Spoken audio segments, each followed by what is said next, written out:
Good morning, everyone. This is Damian Maynard. I'm joined by Lori Alexander this morning, and I'm just going to give people a few minutes to get in and join us, because that's what we do here. We have a live chat open for those who would like to come ask questions. If I have the answer to them, then I will. And if I don't, well, then I'll find an answer for you and present it on a later show.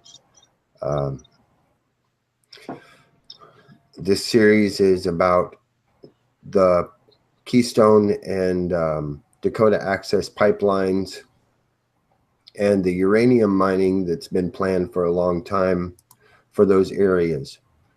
So we're going to present evidence to the fact that they're running these pipelines for the purpose of mining uranium.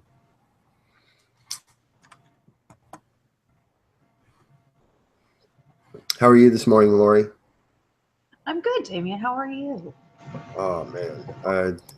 It's been a long, arduous trip getting all this information and putting it into a form that I think is presentable for everyone. Yeah, the last show we did was kind of a little. It was, we didn't realize that a lot of the screen shares weren't sharing, and a lot of the maps you couldn't see.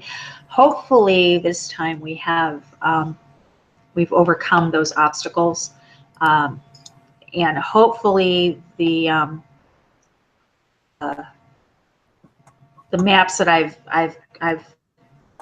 hopefully they show a little bit better up on the screen today. I think that maybe a couple of them are a little pixelated, but for those people, I know I got a lot of questions on whether we could make them bigger or not. So Lori, hopefully, and did that. Yeah, I really wish there was a way that we could in our comments. The comment. But there's not. Yeah, unfortunately, there's not. I think that's something we need to, talk to YouTube about. They've got so many things that they could improve upon. Right. Yeah. So let's go ahead and jump into this. Yeah. And I'm going to show this first. I'm going to show this first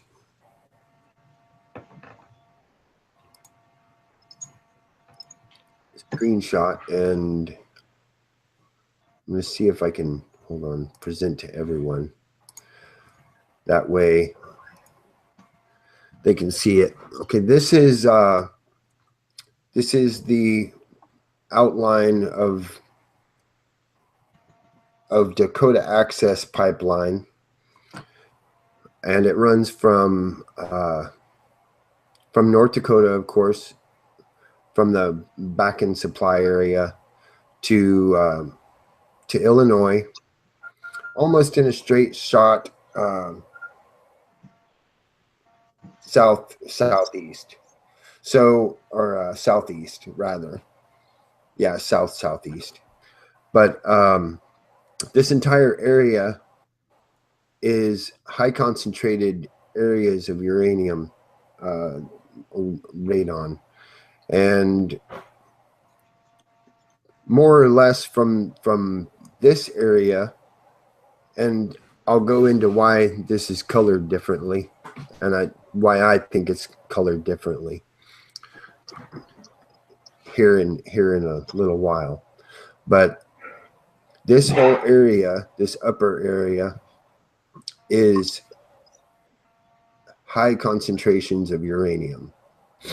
And this going down towards Texas is going to be lower or intermediate amounts of uranium. So in saying that, I'm going to show this map here, which shows all this area that's running through here. All this purple is really high concentrations of radon, which is an offput of the uranium.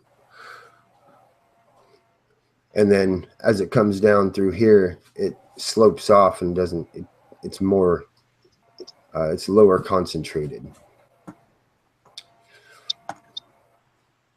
We even talked about on the last show why I mean, if you look at the route that the pipeline takes, you know, you would think, I'm sorry, but I've always learned that the shortest distance between 2 points is a straight line. Right. Yet, you know, you've got this taking this drastic eastward motion to southern Illinois when to Texas. So, I mean, you know, you have to, when you look at it from a logical point of view, you have to ask yourself, you know, why is this taking a different the Keystone is? And we'll go over that as well. This is the back end supply, or the Keystone pipeline rather.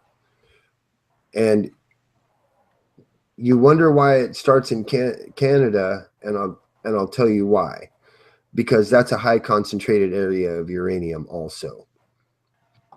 So all this area that it's going through is, again, high concentrated areas of uranium, all the way from up here, right, through Montana, through this corridor that they go through.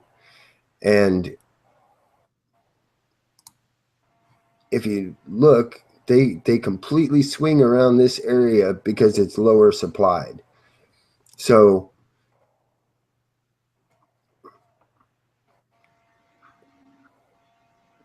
this is where we're getting at.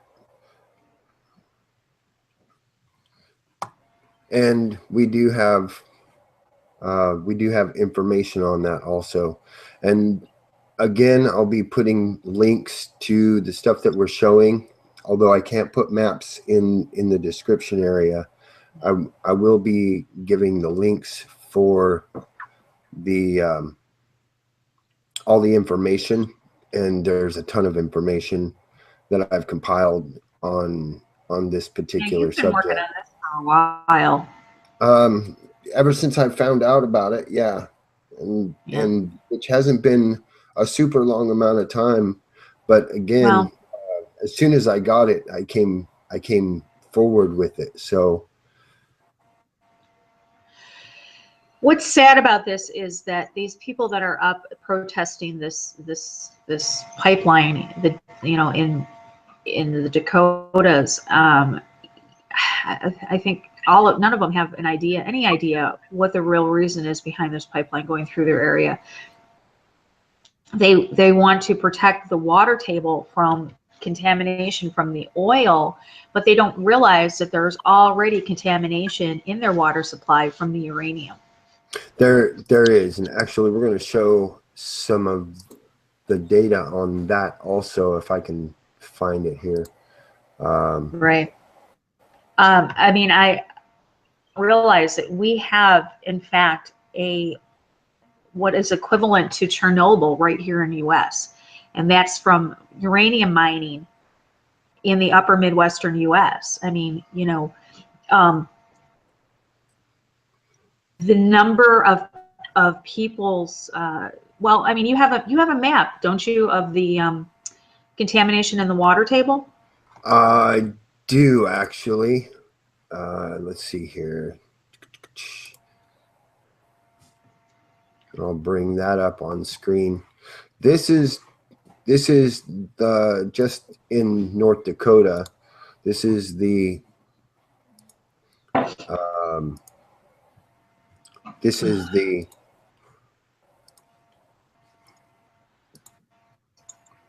can you see that there? I want to make sure that you can see it. I want to make sure that people in the chat can see it also.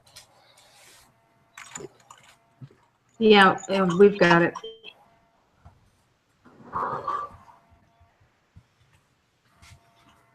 I know it's going to be a little lagged.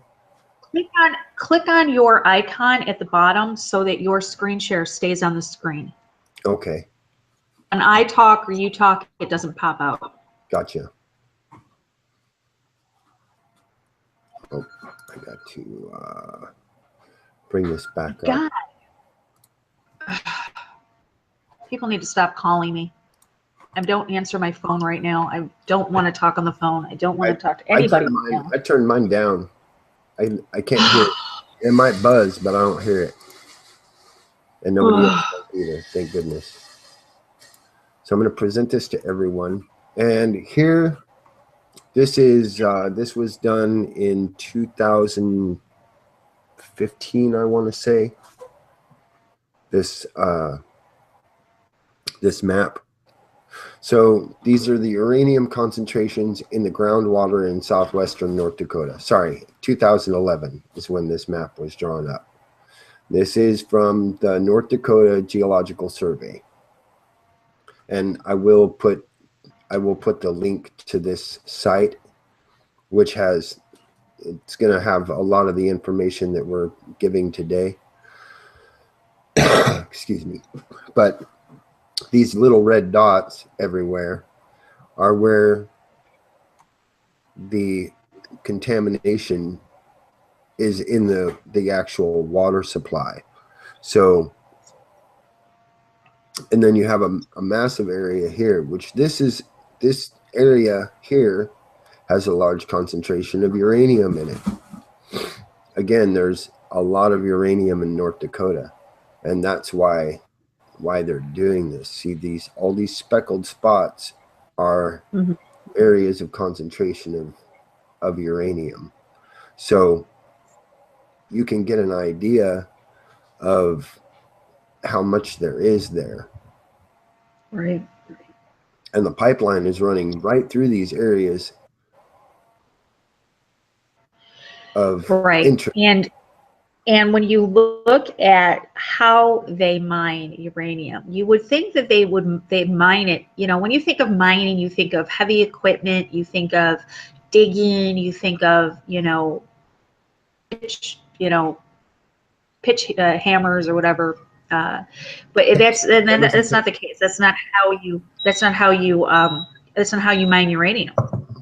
Right, and I want to explain that these tiny little dots are small amounts of concentrations, and then the larger the dot, the higher the concentration. And if you actually go to this website and check this out, and some people are watching on their phones, some actually go on the computer, but the whole point of the matter is that you'll be able to see this for yourself. And if you have a pinch and pull screen, you can pull up the map and pinch and pull and actually look at the areas. So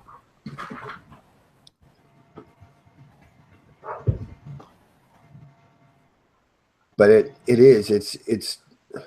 it's overwhelming, the amount of information that I've received over the last few days concerning this.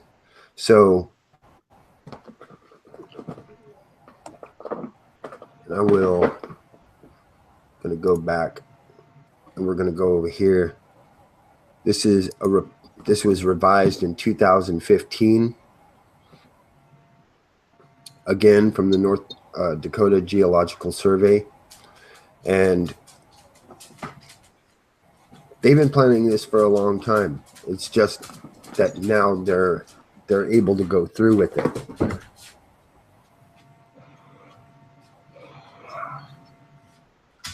Right. Yeah, this is not about oil, or this is not about gas, oil. This is not about anything pertaining to that. This has to do with uranium deposits, just like Nevada, just like Oregon, just like, the other places that we've seen the land grabs. This is what it's for. It's not for oil. It's not for gas. It's not for anything else other than uranium. Right.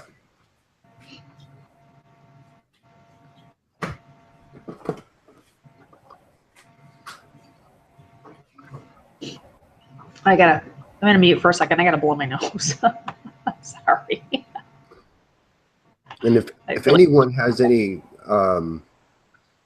information as to the counties or whatnot that they could forward to me, that would be very helpful in telling exactly where these deposits are.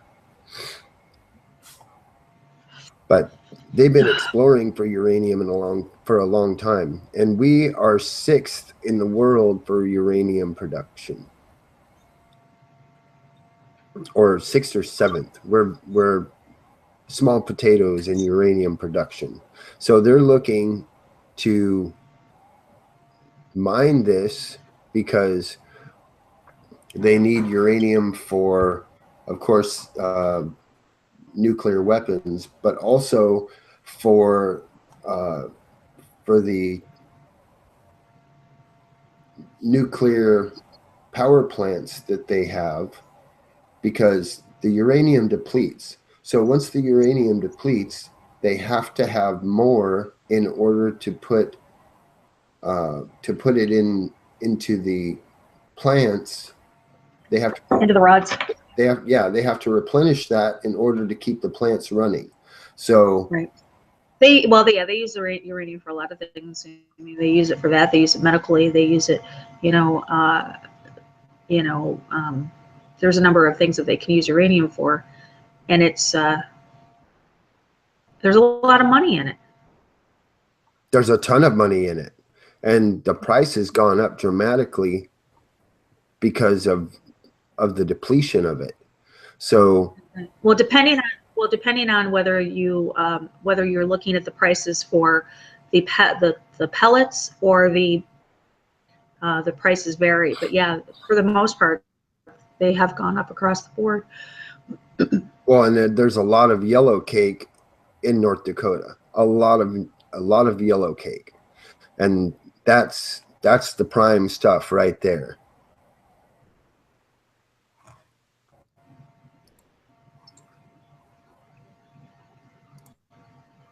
This actually shows, this is the one that most interests me right here. This is one that they revised in 2007. I showed this the other day, but it was much smaller. So I'm hoping that this will be more helpful to people watching this video and who are interested in this subject. So this is a revised map. I don't know when the original map was done, but this is the revised version that they did in 2007.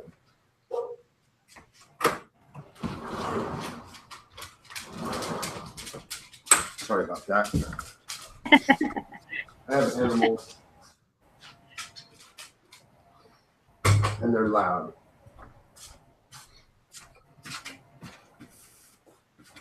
So this is a topographical map, and it shows the areas of concentration of the uranium mineral. And the way they mine this stuff is with acid. They'll dig it up. They lay piping in the ground to catch the acid, and I will show I'll show them a chart of what they do, how they do it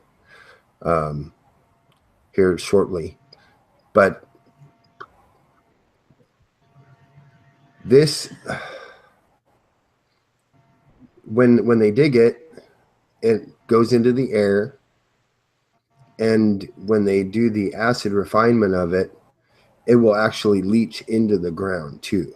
Right. So not only is it contaminating the air, but it's contaminating the water. Not only the ground, the soil, but the groundwater, the water table, and that's not even to mention, I mean, these people are afraid that this pipeline will break eventually and cause an oil or a gas contamination, when in reality, it would cause a uranium contamination through the pipes to refine the uranium. which is much, much worse than any oil spill ever will be. Right, And because of just to tell the you, radioactive ice. go ahead. Because of the radioactive isotopes. This is why, you know, we are looking at America's secret Chernobyl here. Yeah, it's going to cause birth defects. It's going to cause lesions in your body. It's going to cause your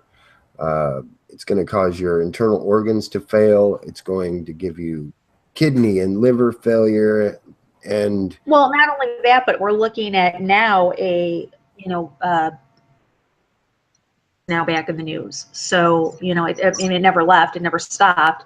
You know, the contamination in the Pacific Ocean still continues, but now we're seeing that, you know, they've had another disaster there in the last week, and, you know, which puts us, because of the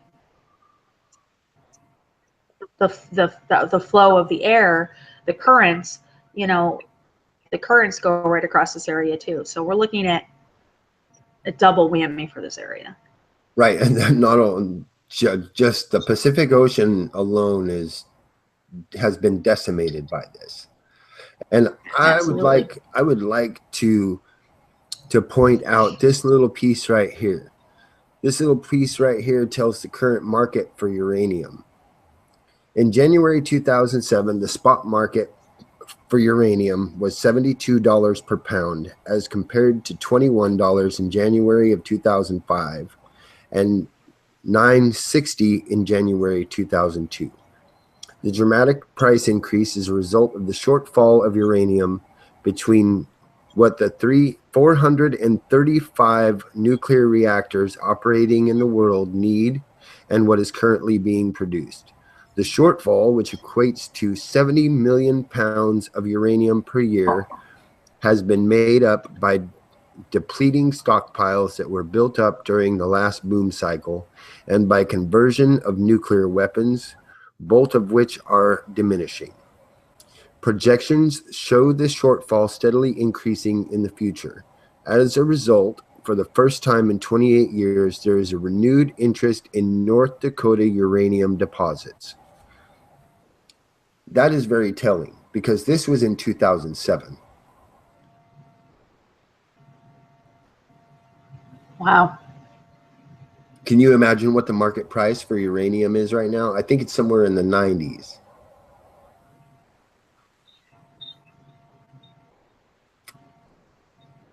Now there's one stock, there's one, and we talked about this the other day also.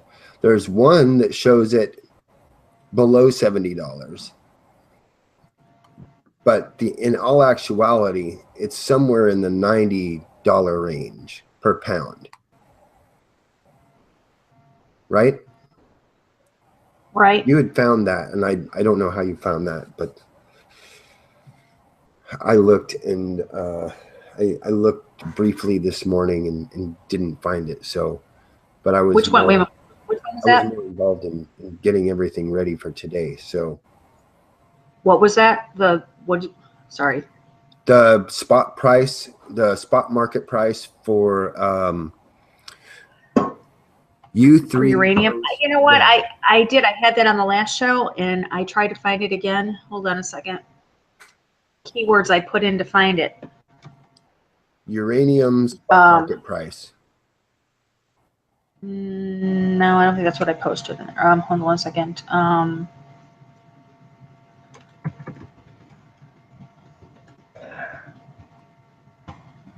Let's see. Oh, okay. Yeah, the spot UX. Okay.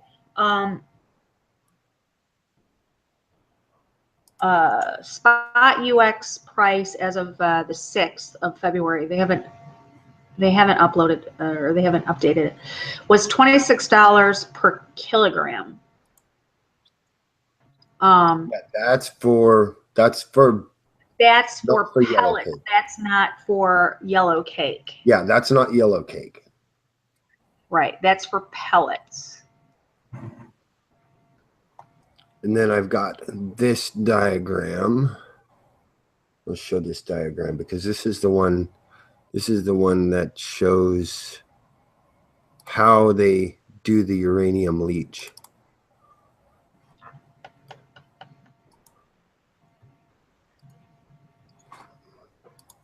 And the only reason that I'm going out of screen share while I'm doing this is because I've got messages and whatnot from source.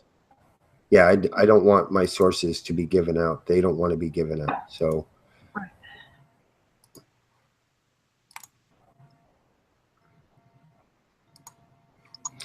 this is how they extract the uranium from the ground. They do an acid drip on the uranium, and they have a piping system similar to what an oil pipe would be like. And the acid drips through the heat and goes into a collection basin, and then it's collected and sent to the processing plant, which, by the way, is not very far away in, was it Wyoming? I want to say it's Wyoming. And I have a diagram of that too somewhere. I'll have to find it. But these processing plants are not very far away from North Dakota at all. In fact, they're just kitty corner from where they're starting the back end pipeline. So, or back in the, excuse me, the Dakota Access pipeline from where it starts. So they go through this process and dry it. And again, it states right here, it's yellow cake uranium. They're not mining for anything but yellow cake.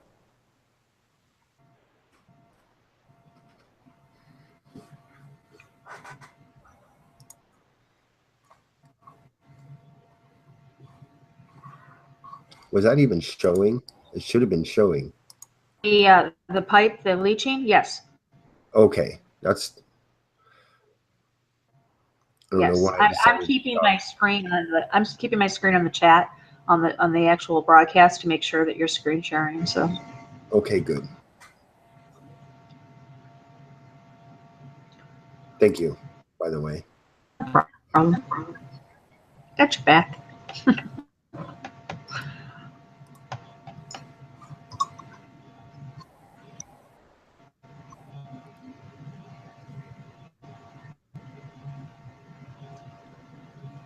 Let me see, where was that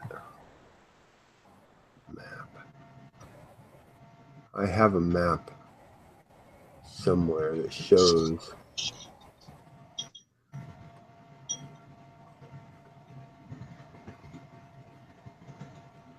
exactly where these are. Maybe it's in here. There we go.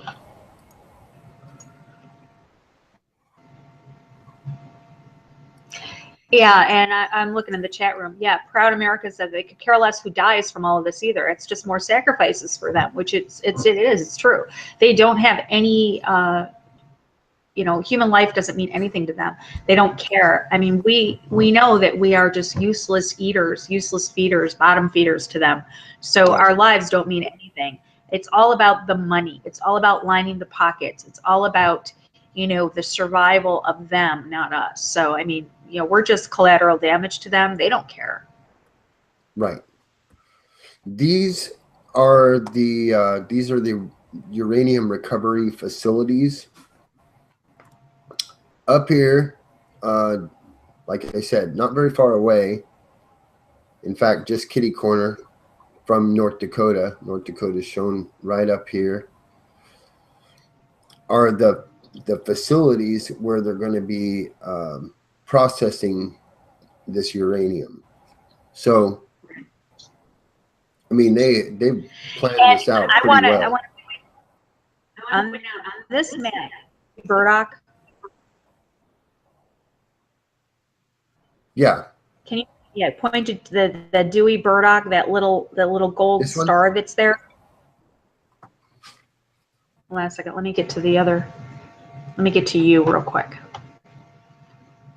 Okay, yeah, Dewey Burdock, where it says Dewey Burdock right here. Can you pull up, I think it was the first maps I sent you, or second map, where it says LEAD, L-E-A-D, South Dakota?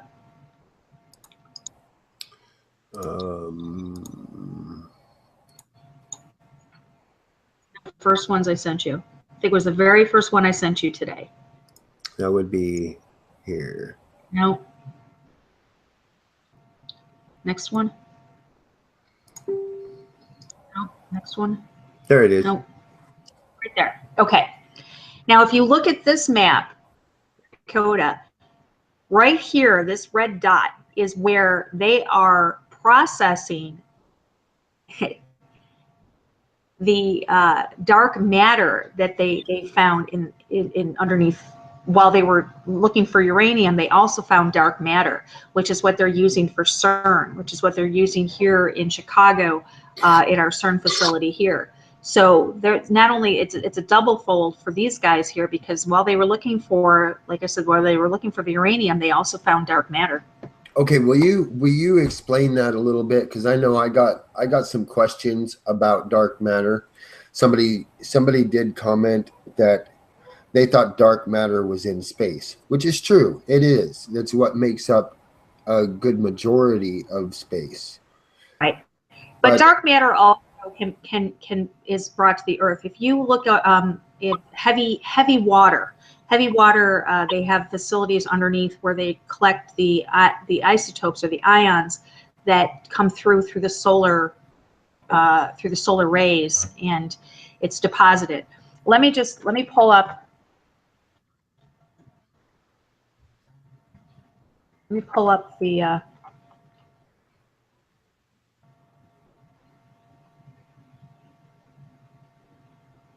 It's called the Underground Xeon Experiment, and let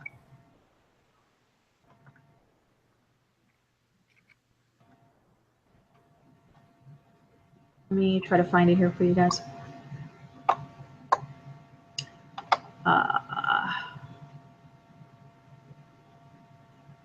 Yep, they found it underneath below the Black Hills of South Dakota, and they have. It's only been a small amount, but you only need a small amount of dark matter. Dark matter being the opposite of matter.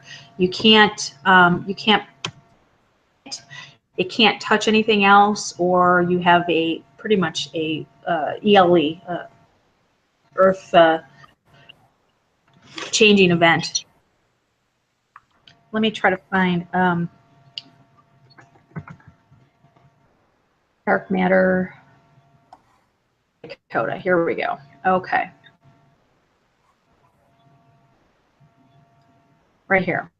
The University of Edinburgh. Leeds, South Dakota. There it is. Hold on a second. This was back in 2013 that they found this. So this isn't even new. I will put the link in the chat room, and I'll give it to you again so you can put it in the description area so people can take a look at this. But it says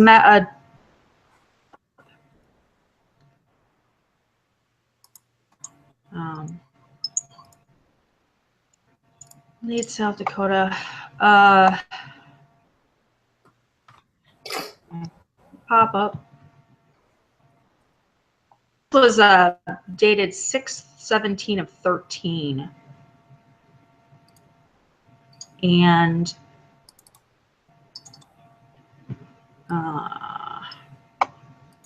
it says, okay, it goes on. Leeds, South Dakota was in the Black Hills, and it was a mining town from the 1870s during the gold rush.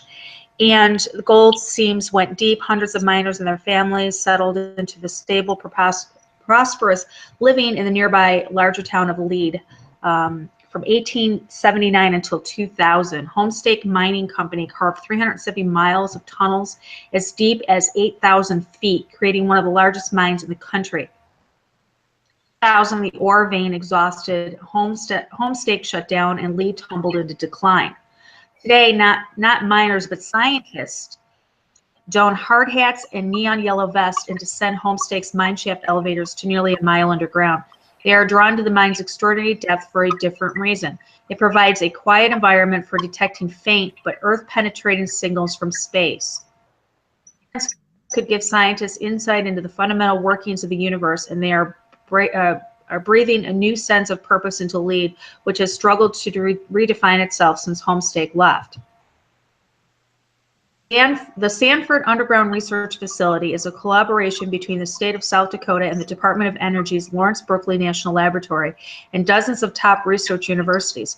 After years of planning and construction, the lab opened last year, and scientists are readying their experiments.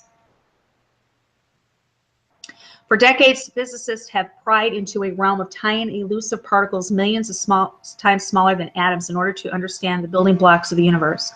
Much of this research has made use of particle accelerators, which is the Large Hadron Collider in Switzerland, to smash atoms together and observe the results. But another method involves observing particles hurling through space. On the surface of the Earth, it's difficult to detect these particles because of the background noise of celestial and human-caused radiation. But deep underground, buffered by a mile-thick mass of Earth, most of that background noise is absent, making places like Homestake prime real estate for research.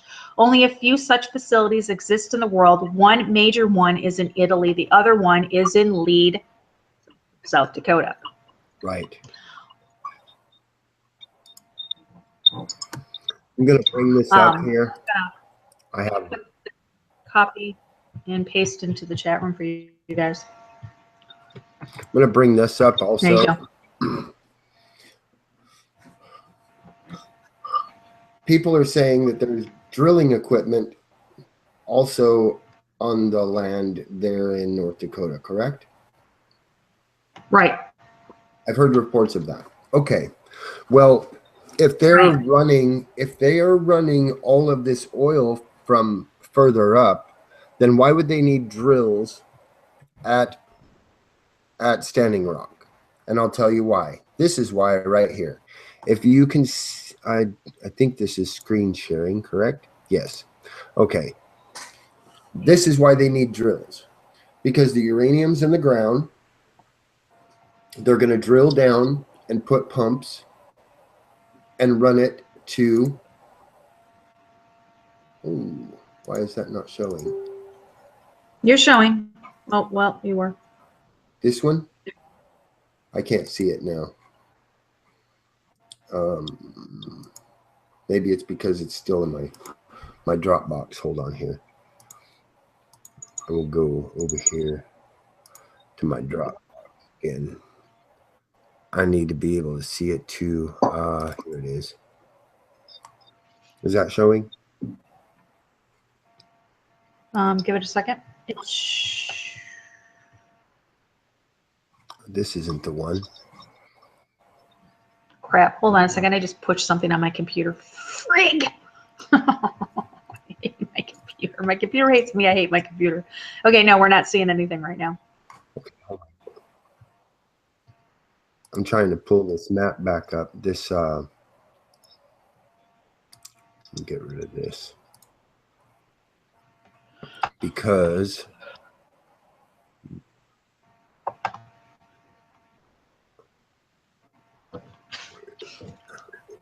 there it is.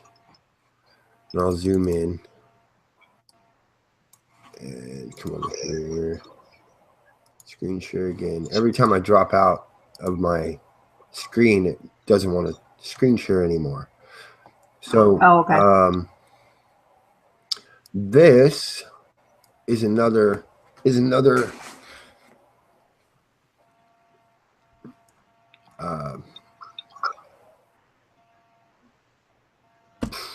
lost my train of thought there. I've been up hours and hours and hours going over this stuff. This is another map of all of the pipelines that are going to be running. So we have Keystone pipeline. That's this like light colored one, or maybe that's this one. Oh, but they're all interconnecting at some point. All these pipelines are interconnecting at some point. And not only that, but they lead to the refineries. So all of this area, and this is where the Keystone, or this is where the Dakota Access pipeline pretty much starts, is in this area. And all of these piping, all of this piping is actually connecting and going to these various places like South Dakota and Wyoming, where they have the facilities to refine the uranium. So again, it's not speculation. This is all well documented by the government. They've already made plans to do this. And here's all the maps to show it. You know what I mean? Right. This is part of the processing plant. And what they're doing is they're gonna run these pipes down to the processing plants after they drip it with acid and leach it out of the ground. Then they're going to send them to these processing plants where they have submersible pumps, pull it up into the mine or into the processing plant and process it. So, but again, all of these pipelines at some point join. Keystone Pipeline, Dakota Access Pipeline, and the Bakken Pipeline. So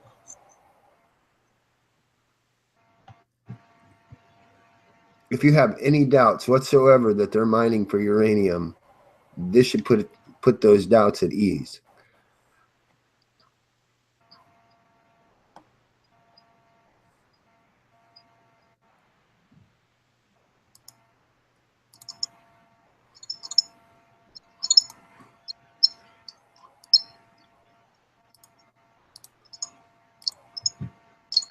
Excuse me. So we have other things that we're going to show during this broadcast too. And one of them is the Navajo Reservation in North Dakota, or I'm sorry, New Mexico. New Mexico, in Church Rock, New Mexico. And I happen to have a contact that has a family member in that area. So I'm going to talk to them and whatnot, but and see what info they can give me on what's going on there. But it's going to take 100 years for the cleanup of a mine that hasn't been used for quite a long time.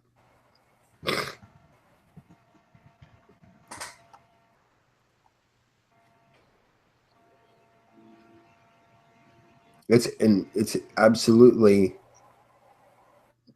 amazing the amount of damage that this does. So if you think a pipeline burst is going to do some damage, exactly. Nothing. That's absolutely exactly. So I mean, okay. Am I the only one seeing a connection here between this uranium deposits and the American Indian reservations? No, it's all about that. They, our government. I mean, somebody somewhere is looking and going, "Damn, why did we put them there? You know, we wanted them off of our land. We give them other land, and now, oh look, we're going to take it back because we found." Right.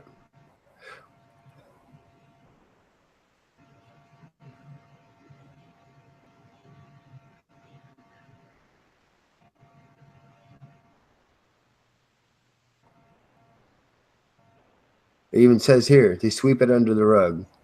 This gentleman worked in the mine, and It wasn't very far away from his home. He could see it from his house. He said he went in there for money. He said while he's seated in the same outdoor chair on another day this spring, because it was the only place with money coming out of it. He's unsure whether the radiation contributed to his diabetes. At any rate, the federal law that provides compensation to early miners has a 1971 cutoff date, so his tenure isn't covered. They sweep it under the rug, Bell said, complaining that all these years later, the mess is still across the road from him. And believe me, they're not going to clean this crap up, because that's what they do. They mess stuff up and then they leave it. It's Native Americans. That's what the white man does. They came in and desecrated our home.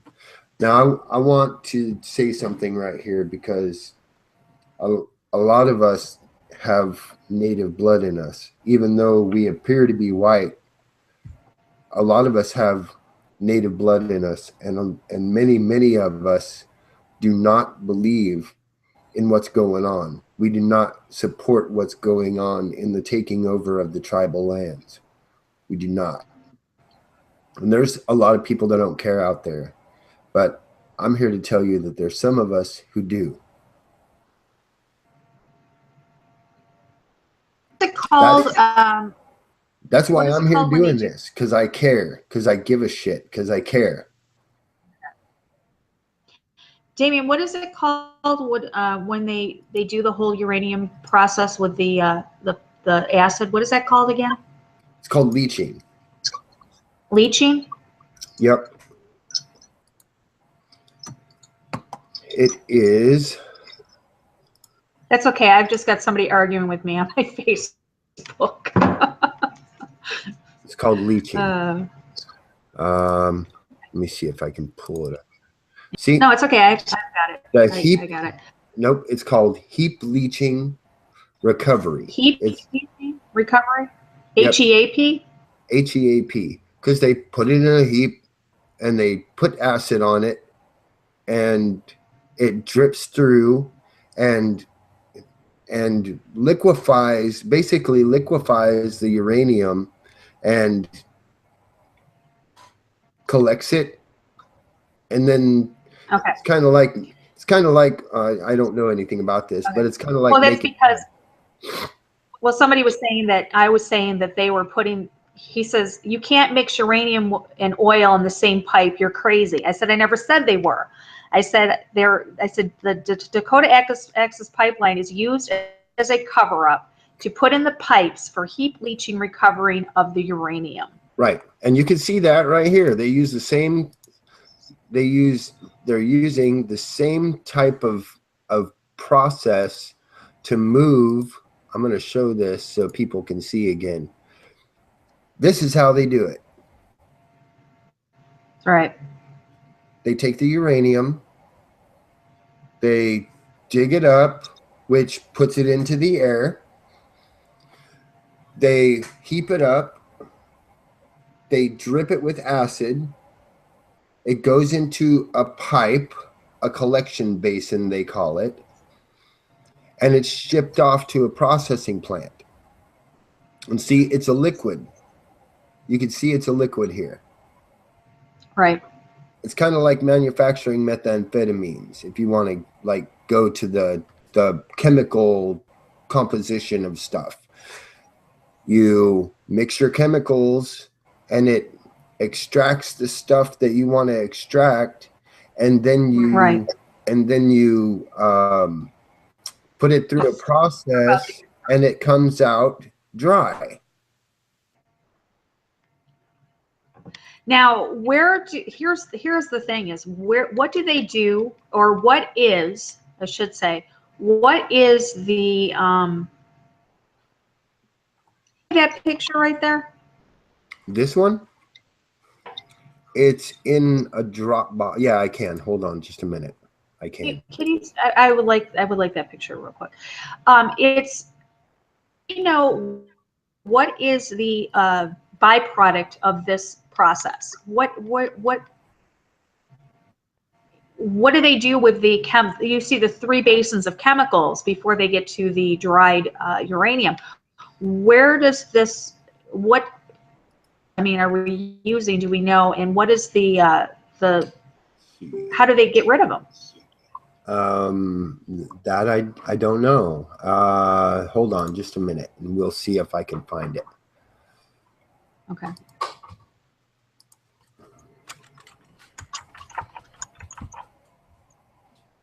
Chat room says there's giant ponds. They jump at where? He says there's giant ponds with these chemicals in it, just sitting at these leaching facilities.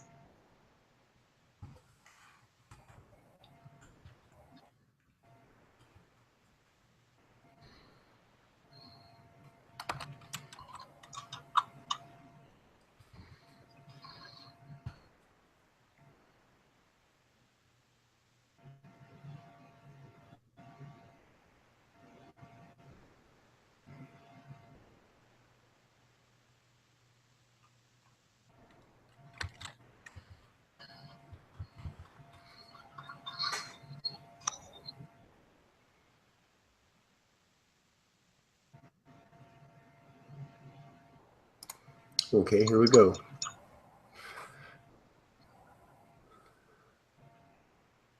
As a precursor to the nuclear fuel cycle, uranium recovery focuses on extracting or mining natural uranium ore from the earth and concentrating or milling that ore.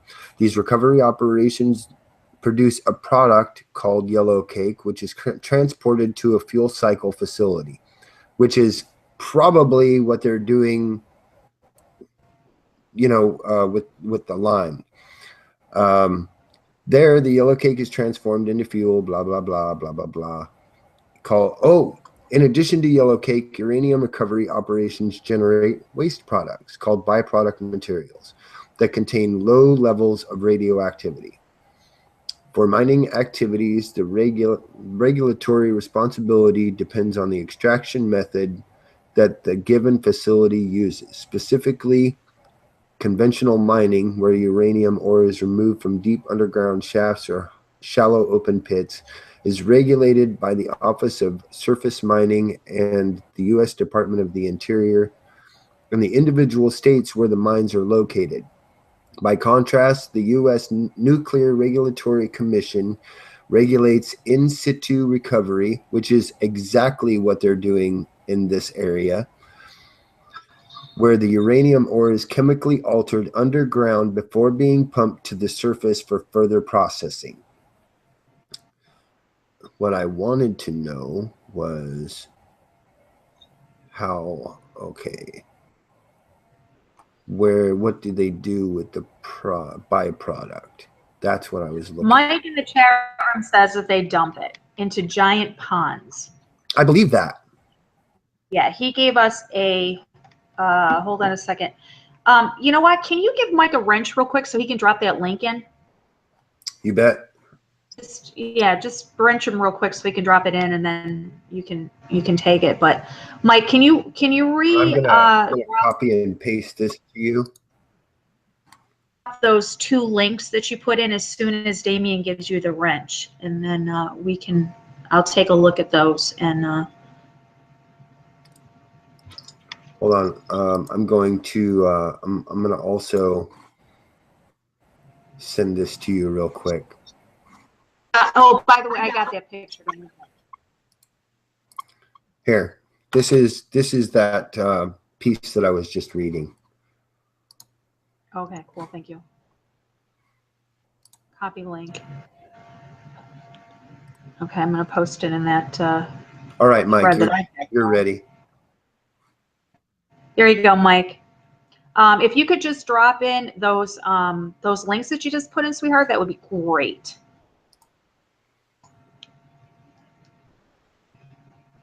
And what are these? Oh, heap leaching. Okay. Yeah, that's for copper heap leaching. Which is, yeah, but he put the other one up above. Which is basically, there's another one it's the same thing, almost. You know, they're just using different.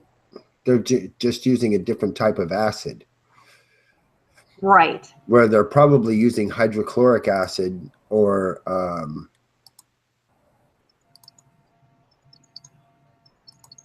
something similar to hydrochloric acid in order to remove the uranium. But again, they have to drill down into the ground, stick a sump pump down in there, and then they pour this acid onto the ground, which further annihilates the ground. But then they pipe it and suck it all up and send it to the treatment facility, which is not very far away in retrospect to everything going on. You know, I mean, it's weird. Well, it's not weird, but you know, the first show that we did on this, you know, looking at the information, I was shocked. But actually now having the few days that's been between then and now to process everything, and now to look at all of this, it's mind blowing, Damien. It makes a lot of sense though, doesn't it? It does. It makes complete sense. Yeah. I mean, we're actually looking at the possibility of 2 pipelines next to each other, 2 different products. We're talking about gas, oil, and this acid as for the mining of the uranium right underneath these people's noses, and they have no clue what's going on. Exactly. Well, they do now. They do now. At least a few thousand people know. Because this is circulated quite quickly over the last couple of days, I might add. And I know that just from the views that I've had almost 500 views on my video on my channel. I know that you've had a lot too. I don't know what your numbers are. I can see the numbers on your YouTube views, but I can't see your Facebook views or anything like that. And another person between your channel, my channel, and Jay Grady's channel, I think we probably got close to maybe 5,000 views. Holy moly! Altogether. I do want to. I have a friend of mine who was Dakota's. He was there and he was broadcasting live from there. Let me onto my other Facebook account. I'm friends with him over there, and I am going to send him to the show. Yeah, if anyone can share this link, that would be fantastic. I've posted it to some water protector groups, and DAPL groups. So I'm hoping that this video is a little more informative for those people who weren't really enthused about the first video. But again, it's a live broadcast. I waited a few minutes for people to get in on the first broadcast, and I wasn't really prepared. Well, I mean, I always tell people, you know what, welcome to live broadcast, because that's what we do. I mean, we sit here, we talk about the information, and they want the instant, the instant gratification. They want the 3-minute video to tell them, and that's not what they're going to. It's not what they're going to get here. Well, I'm sorry, but I can't give all this information in 5 minutes. Right. This is a very complicated thing. I mean, the government's worked 40 years on this, and I can't give 40 years of information in 10 minutes. I mean, I would like to be able to do that, but in order for everyone to be as informed as they need to be on this, it takes longer. I've always said you can't get the truth in 5 minutes. Nope. And we can't present the information here in 5 minutes either. I mean, we can, but it's not going to do you justice. And it's not going to do the information justice either. It's not. It's not going to give them the parameters and the information that they need to work with. If they're going to fight this, if we are all going to fight this, it's not even just them. It's all of us. If we don't all band together and provide information, because I don't even know how I stumbled onto the person that's giving me all this information, because I didn't compile all this myself. I compiled some of it, yes, but much of this information coming from a scientific source. Here's the thing, Damien.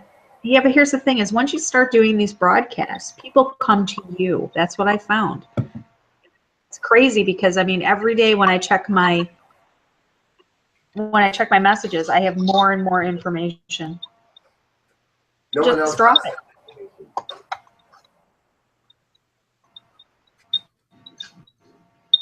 I'm glad that this was brought to me, because, well, and I'm sure that somebody else has been given the information, but they didn't do anything with it. They ignored it. Right. And that's why when I was given this information, I took it straight away and put it up and told what I could about it, because it's that important.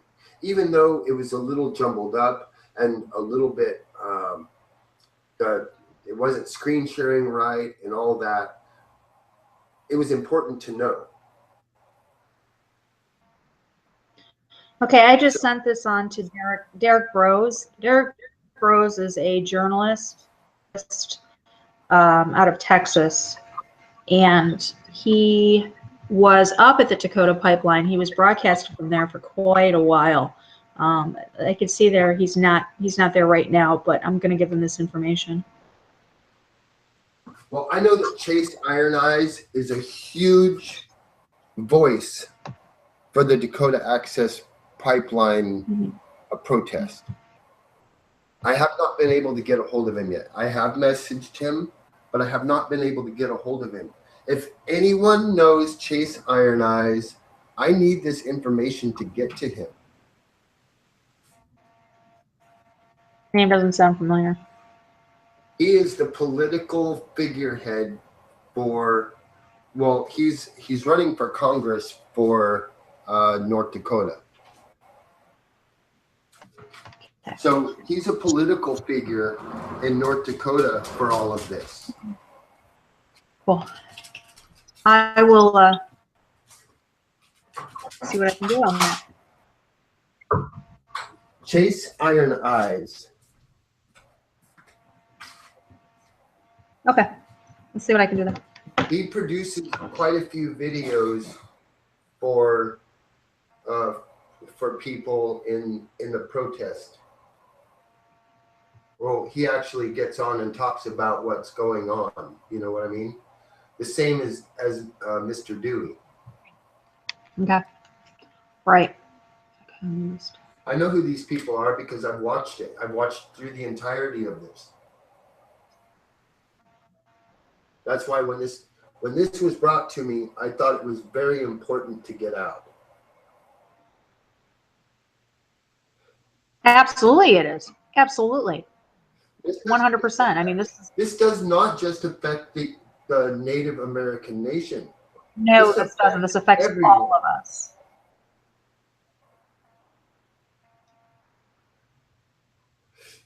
And it's 10 times more dangerous than any pipeline ever could be. Exactly. Oh. I'm going to actually do a little bit more research on this whole leaching process and try to find out where, you know, what these, I want to know what the byproduct of this is and what they do with it. Well, they may be using some of the byproduct because it still has nuclear waste in it. Maybe using that for fuel rods or something. Right.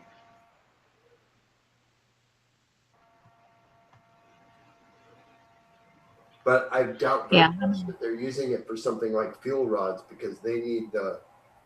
Well, they need the pure stuff for that. Yeah, they do.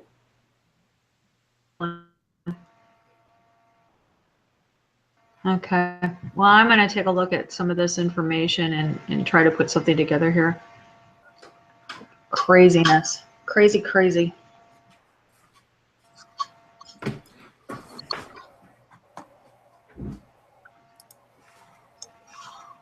If you want to take over for a moment, I'll let me send you these links real quick. Sure.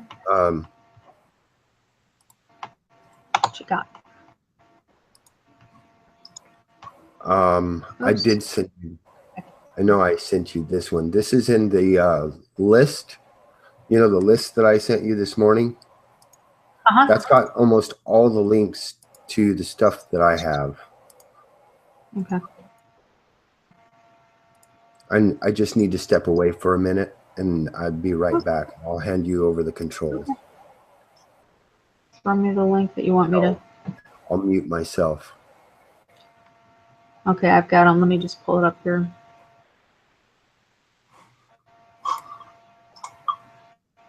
And I handed you the controls. Your box is highlighted. So. Okay. Well, I'm going to actually read it off mine. So let's. You want me to talk about the Utah? 3 new uranium minerals in Utah? Yeah, that's helpful information also because it's all connected. All of this is connected. There and I think it's very interesting is that these are not new mines that they're using. These are old mines that have pretty much outdone their time. I mean, these are are you talking about the recommissioned mines? commissioned mines, yes. I mean, Yep. and we're seeing And this there's all a over the place. whole list of them. We're talking about decommissioned. These are mines that were used for diamonds. They were used for, other resources. And, like I said, with the dark matter,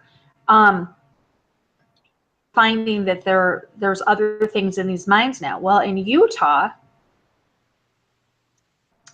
second, let me copy link. Let me put this into myself so I can share this with you guys. Hopefully my computer will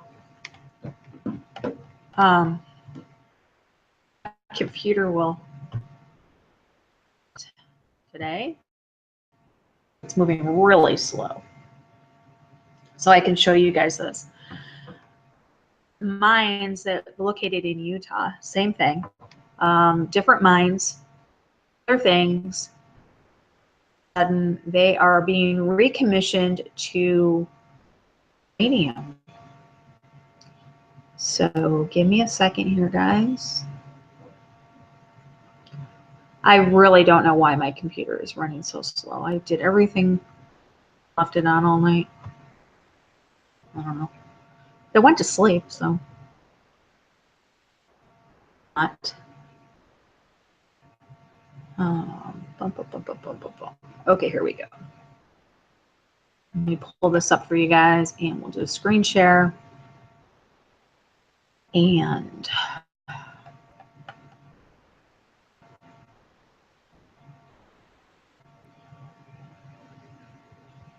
share.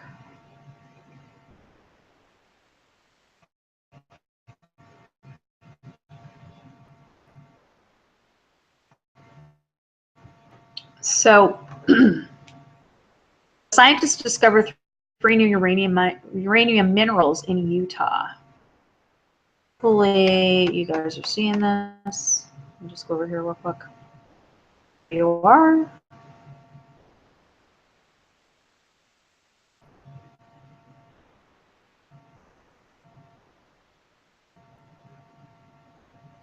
Okay, I don't know what's going on. Okay. Hopefully you guys are seeing this.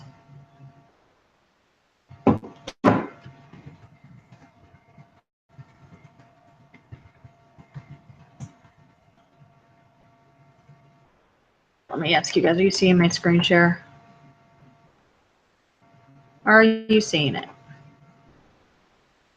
Okay, cool. Sorry about that. It's just, it's rebuffering on, I can't see it if you guys are or not. Okay, so scientists, and now we have a, of course, there we go. Okay, so here we go. 3 new minerals discovered by Michigan Tech alumnus are secondary crust found in old uranium mines. They are bright yellow and hard to find. The mines closed 4 decades ago, but that doesn't stop air and water from traveling along the tunnels of Red Canyon.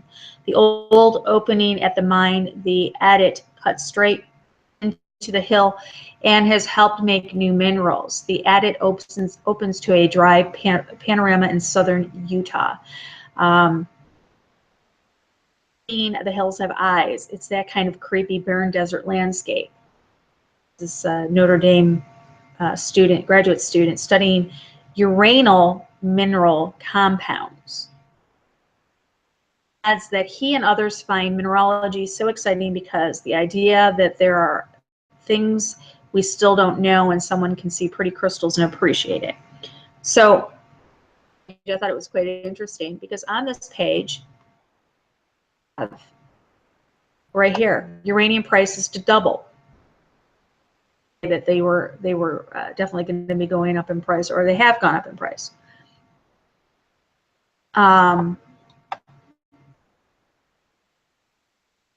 So I'm going to post this into the chat room for you guys. And it shows you guys the different that they're finding out in these old. So let me just give you this one copy. Let me put it in the chat room for you guys to take a look at that one. And I have one more to show you. Let me stop sharing real quick. I don't want to share the chat room. Oh, let me see. I don't know what's going on with this. So we're going to. What's going on? Oh, my computer's just being stupid. It's okay. I can take back. I can take over again. All right. I just posted that link in the chat room. And, you know, it's funny because I just got your message. It's funny because, you know, on that same page, it's advertising, telling people that, you know, uranium prices are going to skyrocket. Yeah. And now they have. It's 10 years later. 10 years. So you can imagine what the actual price is versus what they're going to like we said on the last show, Damien, you know what? I don't take too much stock in unintended, but I don't take too much stock in stock prices because we know that those numbers are all padded. Those numbers are they're not close. They're not even close to the real numbers. Exactly. So, you know, I don't take, like I said, I don't take too much stock in the numbers. I just know that whatever they tell us, it's probably, you know, I mean, they're not going, they don't want people to know that they are mining uranium. They don't want people to know that these pipelines are going through uranium rich land. They don't want people to know that, you know, this Dakota Access pipeline is being used as a front. The other pipelines that are being installed to leach uranium, to mine uranium. Right. And like I said, all of these pipelines at one point connect to one another and go to South Dakota and to Wyoming where they're refining this stuff. And right. So when you look at the map, when you look at the map of the Dakota Access pipeline and you see it making that unexplainable tilt, you now know why. Right. Well, the whole point of the matter is when you get down to it and you look at, because like I said, I have a bunch of maps in my Dropbox. So when you look at these pipelines, and I'll show it again because I want people to understand that all of these pipelines, and I'm sorry about the integrity of the picture because it is a small picture and I actually don't have the ability to blow it up and keep the integrity. But as you can see, all these pipelines are running into one another, and at some point they all go this way down to Wyoming and this way to South Dakota, where they're going to these refineries. So if they were going to run one pipeline, right, clear from Canada, well up here where they're starting the pipeline, then why would they need to drill on this land here in North Dakota? Why would they have to drill there if they already have the source drilled? Damien, you're not sharing. Oh, good Lord. Sorry. Hold on. Oh yeah, that's because I have you boxed up. Hold on. Let me get this and then I can share it.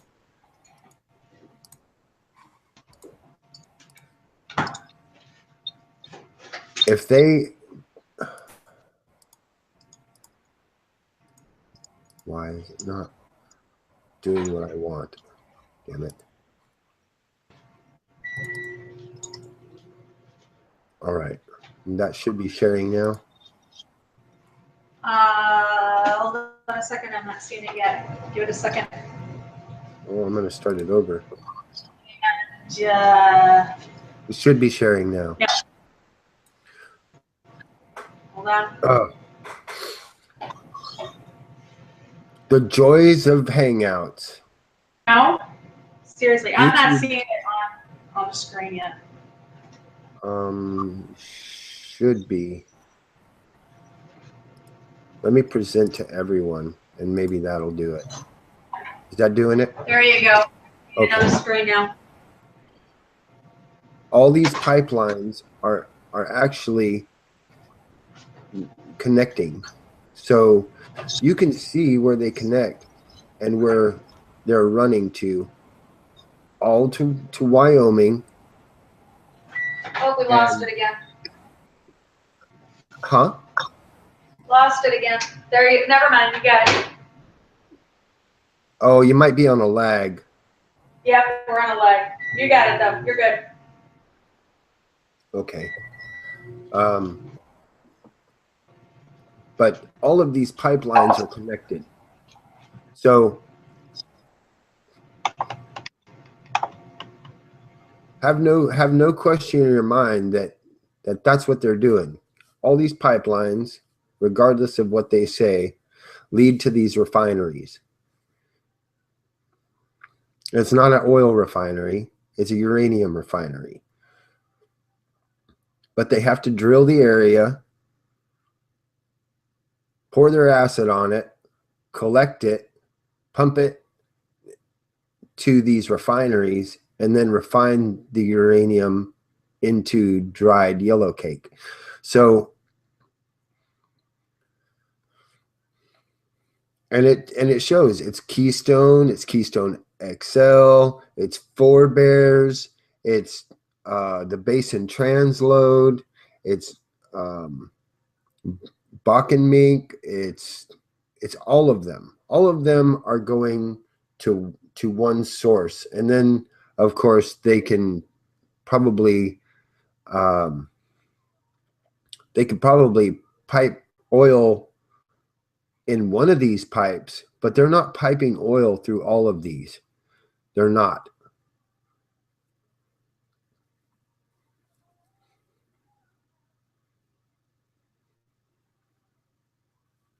This may be the pipe for oil, but all of these other pipes that they're showing, it's not for oil. And I guarantee you they'll be drilling in these other states as well, because this is all high concentrated uranium, and that's what they want.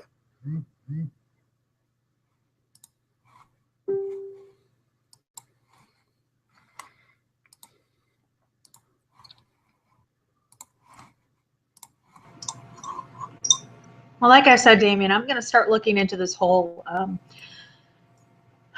leaching process, and because I want to see where this is. I think these people need to worry more about water being contaminated by this than the oil and gas. Absolutely. I mean, oil, yes, oil, we have a ton of oil pipelines and whatnot. But the whole fact of the matter is that when you get down to it, this is the whole of it right here. It is. Absolutely. I do believe that. See, you see this? This is Dakota Access. And this is the pipe, and they can say whatever it is. This is WBI Energy Transmission, which is another affiliate.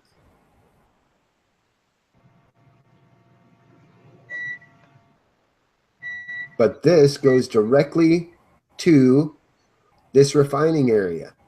Wow. Holy cow. And look, there's your lead right there, or lead. Well, it's pronounced lead. Okay, lead. L-E-E-D is how it's pronounced. Lead. L-E-A-D. Yeah. It's L-E-A-D. But still. Right, but it's pronounced L-E-E-D. But yeah, it's exactly where it is. This pipeline is going directly to these refining areas and this refining area in lead. Yep, that's what I said. When you showed me these maps and when I saw lead on it, I was like, whoa. We're talking more than uranium here. We're talking more than. Right. So, yep.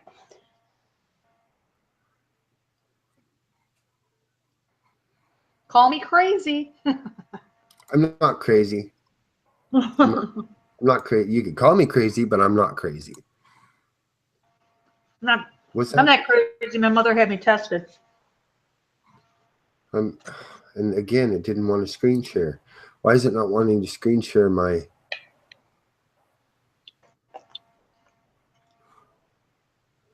Ketchup. I'm eating my leftover dinner from last night. And here's another telling, and I know they'll want to see this.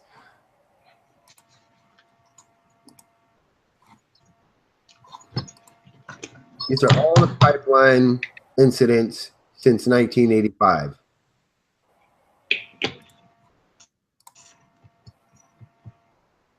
See if I can see it. Oh my God.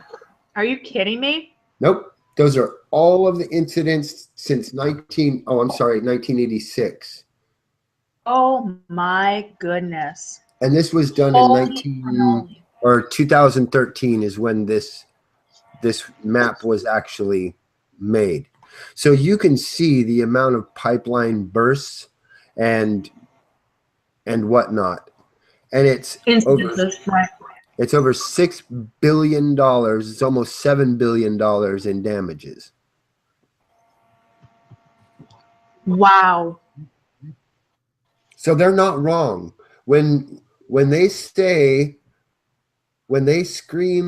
that this oil pipeline, supposed oil pipeline, is a detriment, they're not wrong. Because look at all this. Unbelievable. And it doesn't matter how blurry that picture gets. You can see exactly the damage that it's done and how many pipelines have burst. And let's just look over the last year. How many pipelines have burst over this last year? Countless. Some of them are in your area. Yep. Sure enough.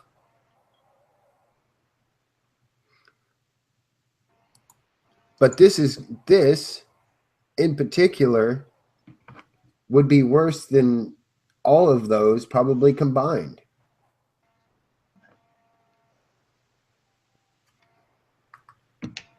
If a pipe full of uranium burst, you know how many millions and millions and millions of people would more than likely die? And like I said, I mean, that's like I said, I mean, that article that I was reading from earlier was titled America's Secret Chernobyl, because it's exactly what would happen. It's exactly what would happen. And there's already millions of people in the South, kind of Midwest, that have been, and I have a report on that too, that have been contaminated. Their water's been contaminated by uranium. And that's the one we couldn't get to earlier, remember? Yeah. This one, Central U.S. And I tried to open it, but... Is that the one that they scrubbed? Yep. It's the one that we showed just the other day that... And I'm going to show people that after we provided this information, show them. That after we provided this information on our first broadcast, they took it off. It's gone, completely gone. And I had the link saved, so I know for a fact that it's the right link, but it's gone. So don't think for a minute that they're not trying to hide this.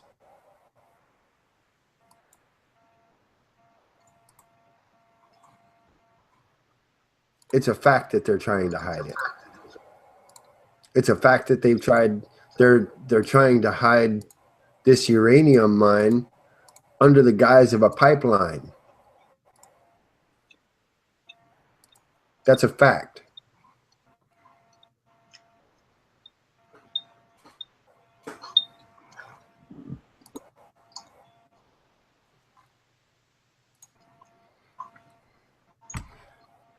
I will, let me see if I can pull up another one of these pages that I have saved in our chat.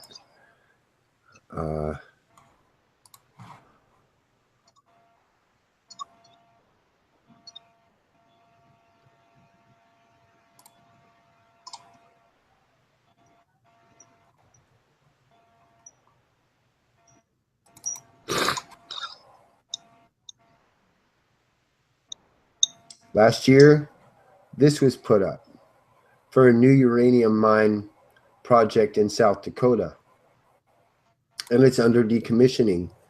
They're going to go through Darrow, Freeze Out, and Triangle abandoned uranium mines in the Black Hills. Are you trying to show me? No, I haven't. Okay, cool. I was going to that. But again, I'm going to put all of these links, which have other links attached inside the website, so you'll be able to actually go in and look at this massive information that they put together on all of these mines. These are abandoned mines that they're going to be using again. Well, it says cleanup is not necessary at abandoned uranium mines in the project area of the proposed Dewey Burdock uranium mine. You know why? Because they're going to use it again. Right.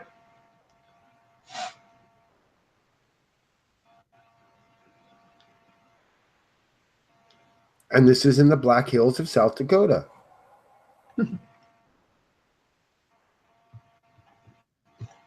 Just amazing how we are seeing South Dakota come up in all of these articles. Well, North and South Dakota. It's running through North Dakota, South Dakota, Iowa, Illinois, and all of these places, see, major source of radon exposure overlooked at former Fernald uranium processing plant in Ohio.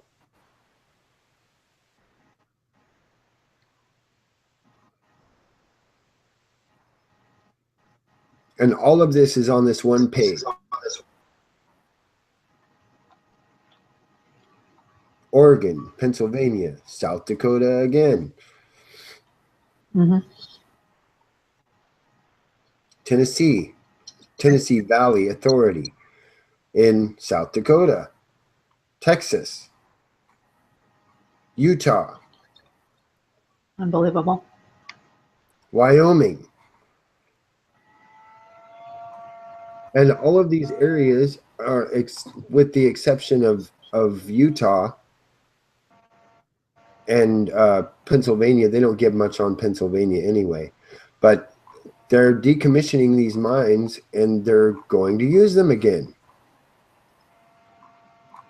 All of these mines are along the route, the pipeline route.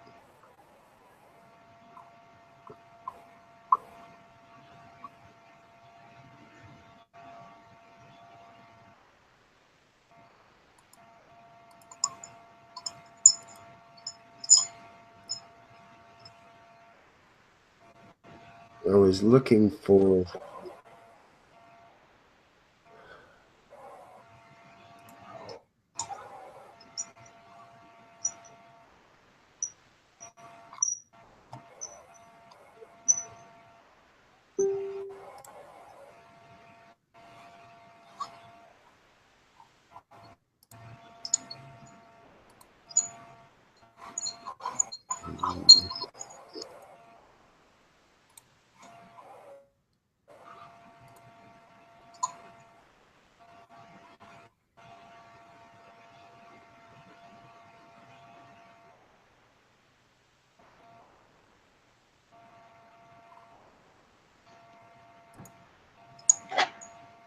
You get it? Yeah, I'm just looking for this other one.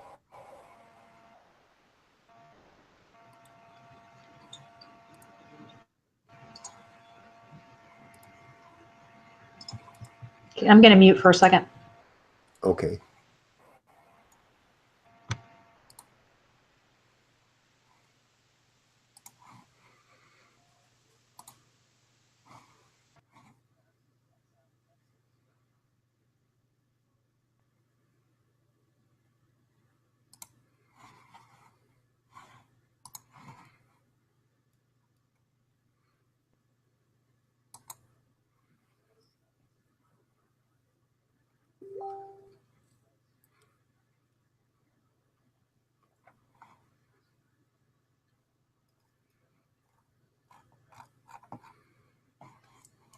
That's not the one either. I apologize, everyone. I'm going through these to try and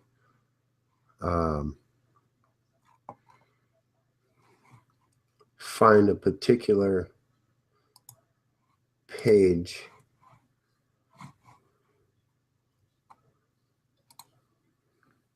Again, I have a ton of information on all this, and I will include all of these links in the description box so that you're able to go to these sites yourself. And if anyone would like the maps, because I can't put them in the description, I'd like for you to be able to get them. So if you message me on Messenger, then I'll be glad to send you copies of the maps, and whatever else. If I have links that I come upon in the time that it takes for you to message me, then I'll add those links as well. But I do want people to have this stuff. So just message me on Messenger. It's Damian Maynard, DAMION MAYNARD, and or send me a message in the comment section of the video, and I'll do my very best to get you those. So I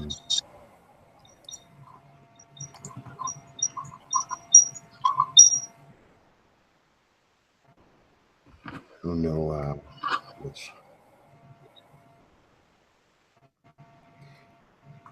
But what do you think there, Lori? Like I said, I'm still trying to wrap my brain around this whole leaching process. Sorry. I know. Well, that's not new to me, but because I'm familiar with how they pull copper and stuff like that out. Other than because they have the Rainbow mines in Nevada, and I actually know a couple of people that work in the Rainbow copper mines in Nevada, north of Elko, which they use some of that same process, but they also mine it traditionally. But this is all new to me. I knew nothing about uranium mining before I started all this. And what's hard for me to grasp is that our government, it's not hard for me to grasp that our government lies to us, but it's hard for me to grasp the fact that they would lie on such a scale and to promote something like oil being drilled instead of, and I know why they don't want to tell the truth, because people wouldn't let them do it. Right, exactly. That is exactly why people wouldn't let them do it. And the whole fact of the matter is that the land that they are using, the land in North Dakota that they're saying they bought, was never the nation, the North Dakota nation never gave them permission to take that land. They did not buy it. They put money into an escrow for the day that the Indian nation would finally sell them the land. They never sold that land to them. Never. They said no. And they said, okay, well, we're going to take it anyway. Just like they do with everyone else. That if they want to build a highway through your yard and you don't want to sell them your land, they're going to take it.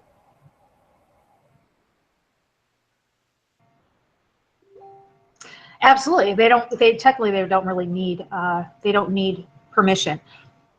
A lot of the between the U.S. government and the Native Americans, if you look at a lot of those treaties, you'll find that the treaties were not even signed by high-ranking leaders.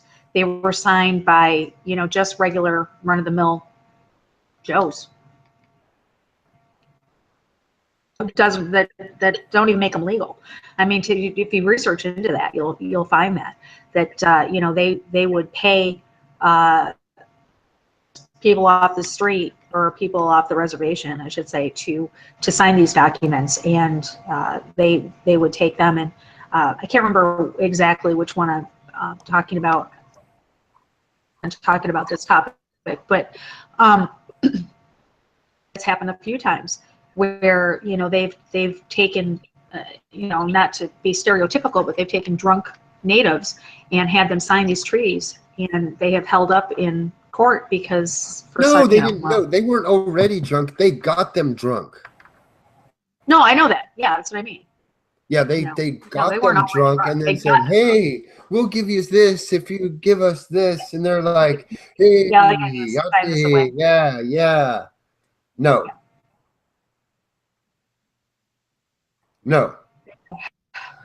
You know, and this has been going on for a long time. This is nothing new.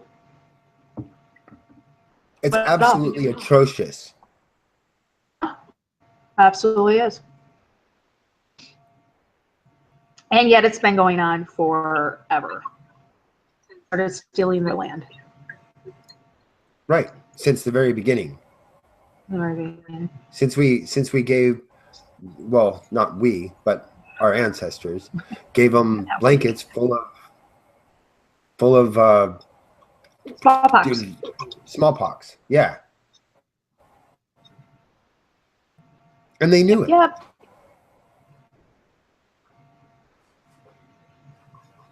But I want to thank everyone for coming. I want to thank everyone who viewed this video. Again, if you need any information that I have not provided in the description box, please feel free to get a hold of me. If you want to discuss any matters that maybe you're aware of that I'm not aware of, feel free to call me. My phone number is 843-450-1413. I don't have a problem taking a call day or night. This is like the most important issue on my plate right now. So for anyone listening that has information, or if you want to discuss something of importance, whether it be a question or an answer or whatever, please feel free to call me. My email is WALKFORTHEFALLEN at gmail.com. So it's walkforthefallen at gmail. Lori, do you want to do a plug? Yeah, I mean, if you guys have any information you would like to send, send me, I'm always open for new suggestions or information that you have to send. If you can't get a hold of Damien, you can message me. It's turnfortruth@gmail.com. It's TURNFORTRUTH@gmail.com. Or you can find us over at the Underground Resistance Network here on YouTube, or you can on Facebook. My Facebook is public. And, if you can't send me a message, or for some reason, you go ahead and comment on one of I will get back to you. So thank you all for coming. Thank you for listening. And don't give up the fight. This is one of the most important matters in the last 100 years. And yeah. I'm behind you all the way. No DAPL. Thank you, Damien. Have a good day, everyone. No worries, Lori. Thank you.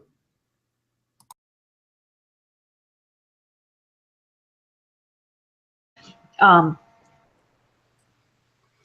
number of people's well, I mean, you have a map, don't you, of the contamination in the water table? I do, actually. Let's see here. I'll bring that up on screen. This is the just in North Dakota. This is the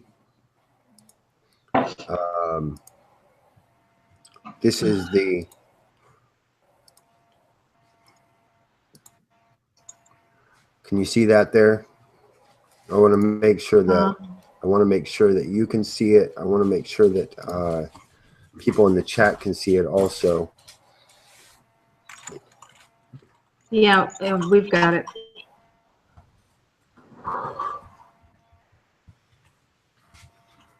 I know it's going to be a little lagged.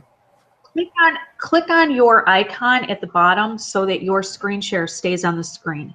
Okay. When I talk or you talk, it doesn't pop out. Gotcha. Oh, I got to bring this back up. People need to stop calling me. don't answer my phone right now. I don't want to talk on the phone. I don't want to talk to anybody right now. I turned mine down. I can't hear it. It might buzz, but I don't hear it. And nobody else does either, thank goodness. So I'm going to present this to everyone. And here, this was done in 2015, I want to say. This map. So these are the uranium concentrations in the groundwater in southwestern North Dakota. Sorry, 2011 is when this map was drawn up. This is from the North Dakota Geological Survey. And I will put the link to this size of uranium all the way from up here through Montana, through this corridor that they go through. And if you look, they completely swing around this area because it's lower supplied. So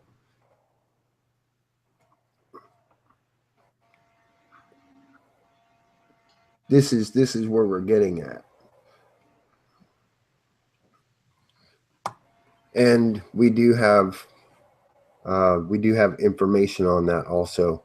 And again, I'll be putting links to the stuff that we're showing, although I can't put maps in the description area. I will be giving the links for the all the information, and there's a ton of information that I've compiled on this particular subject. You've been working on this for a while. Ever since I found out about it, yeah. And which hasn't been a super long amount of time, but again, as soon as I got it, I came forward with it. So what's sad about this is that these people that are up protesting this pipeline, in the Dakotas, I think none of them have any idea what the real reason is behind this pipeline going through their area. They want to protect the water table from contamination from the oil, but they don't realize that there's already contamination in their water supply from the uranium. There is, and actually we're going to show some of the data on that also, if I can find it here. Right. I mean, I realize that we have, in fact, what is equivalent to Chernobyl right here in the U.S., and that's from uranium mining in the upper Midwestern U.S. I mean, Good morning, everyone. This is Damian Maynard. I'm joined by Lori Alexander this morning, and I'm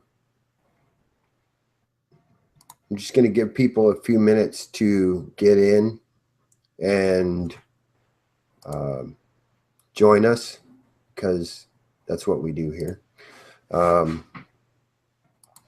We have a live chat open for those who would like to come ask questions. If I have the answer to them, then I will. And if I don't, well, then I'll find an answer for you and present it on a later show. This series is about the Keystone and Dakota Access pipelines and the uranium mining that's been planned for a long time for those areas. So we're going to present evidence to the fact that they're running these pipelines for the purpose of mining uranium.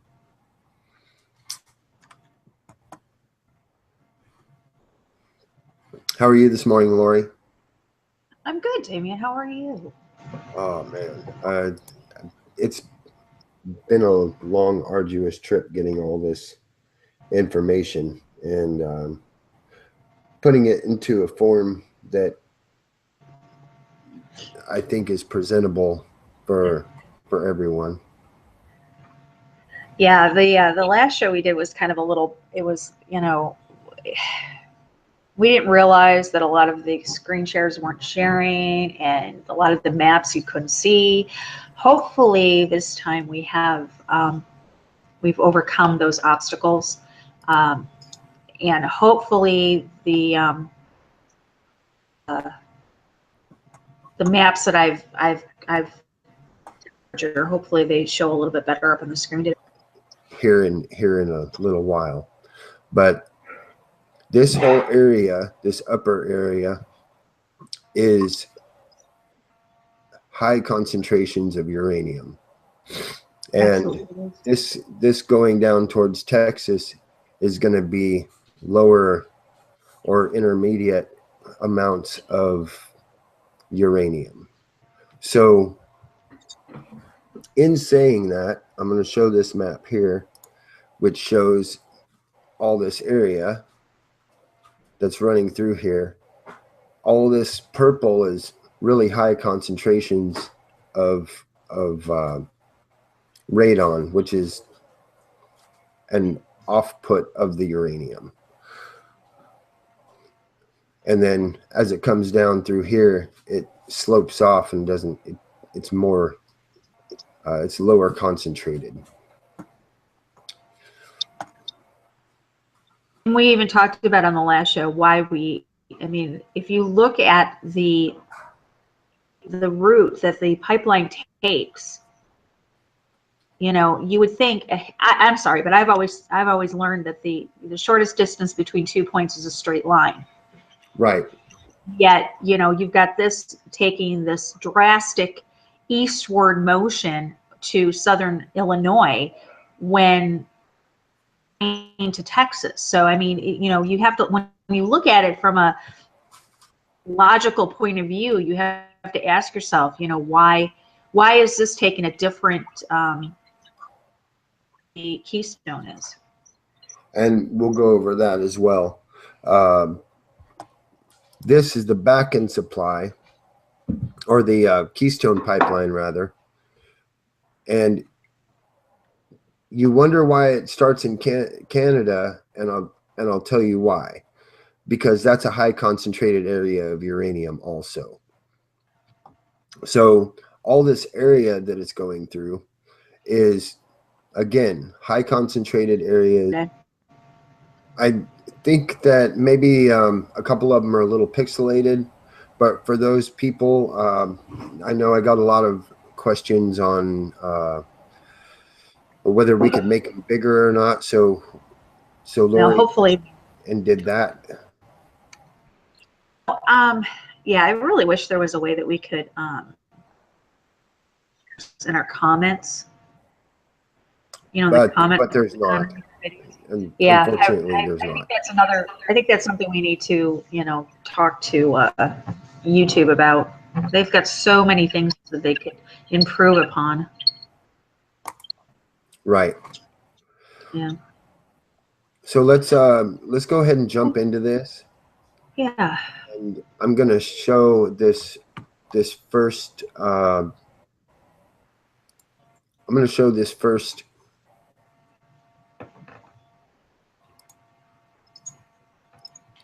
screenshot, and I'm going to see if I can, hold on, present to everyone. That way they can see it. Okay, this is the outline of Dakota Access pipeline, and it runs from North Dakota, of course, from the back-end supply area to Illinois, almost in a straight shot southeast. So, or southeast rather. Yeah, southeast. But this entire area is high concentrated areas of uranium radon, and more or less from this area, and I'll go into why this is colored differently and why I think it's colored differently.